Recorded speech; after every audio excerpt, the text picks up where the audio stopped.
Literally guys এভাবে শিলিগুড়ি এসে একটা গিফট পেয়ে যাবো কখনো ভাবতে পারিনি। তো চলো গল্পটা তোমাদের শুরু থেকে বলি। সকাল 6টায় নিজের ঘুমকে ত্যাগ করে বাবার বাহনে করে আমি চলে আসি বাজারে আর উঠে পড়ি একটা শিলিগুড়ির বাসে। আর বাস ছাড়ে হলদিবাড়ি থেকে ঠিক 6:22-এ। দেন গাইস আমি ঠিক 8টায় এসে পৌঁছাই শিলিগুড়ি। আর শিলিগুড়ি বলতে এসে পৌঁছাই মামা বাড়ি। দেন এখান থেকেই দুপুরের দিকে বেরোই মার্কেট যাওয়ার উদ্দেশ্যে। ভাগ্য ভালো হওয়ায় খুব তাড়াতাড়ি পেয়ে যাই একটা অটো আর চলে আসি জলপাই মোড়। দেন সেখান থেকে অটো চেঞ্জ করে একটা টোটো নিয়ে আমরা চলে আসি মার্কেটে। প্রথমে এই গরমে স্বস্তি পেতে এক গ্লাস আখের রসকে আমরা প্রবেশ করি মার্কেটে। চলে আসি হংকং মার্কেটে। আর এখানে দোকানদারের ব্যবহার আর জিনিসের দাম দুটারই আশা করি বলার কোনো প্রয়োজন নেই। দেন ফাইনালি গাইস বেশ কিছুক্ষণ খোঁজাখুঁজির পর পাই যাই সেই জিনিসটা যেটার জন্য আসছিলাম বলা চলে, মানে রিয়াল মাদ্রিদের জার্সি।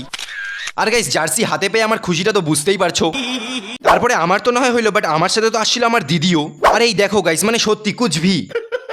দেন গাইস আমরা মার্কেট থেকে বেরোয় পড়ি আর ডিরেক্ট চলে আসি ফুলবাড়ি। ফুলবাড়িতে খুলছিল একটা নতুন মন জিনিস, তাই আমরা সেখানেই চলে আসি কিছু খাওয়া দাওয়ার জন্য। বাট আমরা ঢুকতেই সেখানে লাইটও চলে যায়। By the way guys light চলে যাক সেটা বড় ব্যাপার না, বাট তোমরা যাতে লাইক এন্ড সাবস্ক্রাইব করে দিও। বাই।